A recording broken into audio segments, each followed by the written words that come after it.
Iran জ্বালানি খাতে নতুন যুগের সূচনা করতে যাচ্ছে। দেশটি রাশিয়ার সহযোগিতায় মোট ৮টি নতুন পারমাণবিক বিদ্যুৎ কেন্দ্র নির্মাণের পরিকল্পনা গ্রহণ করেছে। ইরানের পারমাণবিক শক্তি সংস্থার প্রধান মোহাম্মদ ইসলামি জানিয়েছেন, নতুন এই প্রকল্পের উদ্দেশ্য হল পরিচ্ছন্ন জ্বালানি উৎপাদনের সক্ষমতা বৃদ্ধি ও দীর্ঘমেয়াদী জ্বালানি স্বাধীনতা নিশ্চিত করা।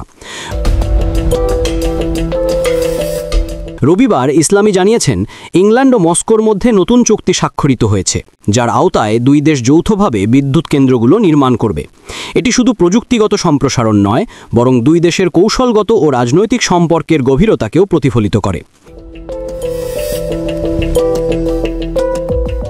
ইসলামিয়ের মতে ৮টির মধ্যে 4টি বিদ্যুৎ কেন্দ্র নির্মাণ হবে ইরানের দক্ষিণাঞ্চলিক বুশেহার শহরে, যেখানে অবস্থিত লেখ্য বুশেহারে ইরানের প্রথম কার্যকরী পারমাণবিক বিদ্যুৎ কেন্দ্র।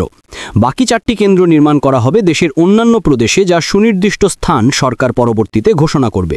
তিনি বলেন, ইরানের ক্রমবর্ধমান বিদ্যুতের চাহিদা মেটাতে এটি একটি গুরুত্বপূর্ণ পদক্ষেপ। আমরা চাই পারমাণবিক শক্তিকে এমন একটি পরিচ্ছন্ন জ্বালানি উৎস হিসেবে প্রতিষ্ঠা করতে, যা দেশের উন্নয়ন ও ভবিষ্যতের জন্য টেকসই সমাধান হবে। ইসলামি আরও জানান, উত্তরাঞ্চলীয় গুলিস্তান প্রদেশের নতুন একটি প্রকল্পের প্রাথমিক কাজ অনেক দূরে এগিয়ে গেছে এবং উপযুক্ত স্থানও নির্ধারণ করা হয়েছে। এই প্রকল্প পারমাণবিক অবকাঠামোকে দেশের বিভিন্ন অঞ্চলে বিস্তৃত করার পরিকল্পনার অংশ। ইরান দীর্ঘদিন ধরেই পারমাণবিক প্রযুক্তিকে শক্তি খাতে ব্যবহার করতে আগ্রহী। বর্তমানে নতুন বিদ্যুৎ কেন্দ্রগুলো নির্মিত হলে দেশটি পারমাণবিক শক্তি থেকে মোট 20,000 মেগাওয়াট পর্যন্ত বিদ্যুৎ উৎপাদনের সক্ষমতা অর্জন করবে। এই লক্ষ্য অর্জনের জন্য রাশিয়ার সহযোগিতা অত্যন্ত গুরুত্বপূর্ণ ভূমিকা পালন করছে। ইসলামিয়ের ভাষায়, রাশিয়ার অভিজ্ঞতা ও প্রযুক্তিগত সহায়তা আমাদের এই লক্ষ্যে পৌঁছানোর পথকে আরও সুগম করে তুলবে। বিশ্বব্যাপী পরিবেশ সংরক্ষণ ও কার্বন নির্গমন কমানোর প্রবণতা তৈরি হয়েছে।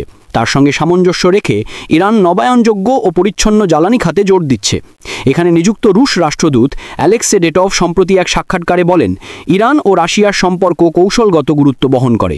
এটি রাশিয়ার পররাষ্ট্রনীতির অন্যতম অগ্রাধিকার। তিনি বলেন, কোনো বিদেশি চাপ বা নিষেধাজ্ঞা দুই দেশের সহযোগিতা থামাতে পারবে না। রাশিয়া স্পষ্ট জানিয়েছে, তারা কোনো ধরনের স্ন্যাপব্যাক মেকানিজম বা নিষেধাজ্ঞা কমিটিতে অংশ নিতে আগ্রহী নয়। রাষ্ট্রদূতের ভাষায়, ইরানের উপর নিষেধাজ্ঞা আরোপ প্রক্রিয়া তারা বৈধ বলে মনে করে না। তিনি আরও বলেন, সামাজিক সহযোগিতা সহ সব ধরনের সম্পর্ক আন্তর্জাতিক আইন মেনে পরিচালিত হচ্ছে। কোনো তৃতীয় পক্ষকে লক্ষ্য করে এই কাজ করা হচ্ছে না। ডেটভ জানিয়েছে, বুশেহরের দ্বিতীয় ও তৃতীয় ইউনিটের নির্মাণ কাজ নির্ধারিত সময়ে এগিয়ে চলছে এবং দুই দেশ ভবিষ্যতেও একসঙ্গে আরও প্রকল্প হাতে নেবে।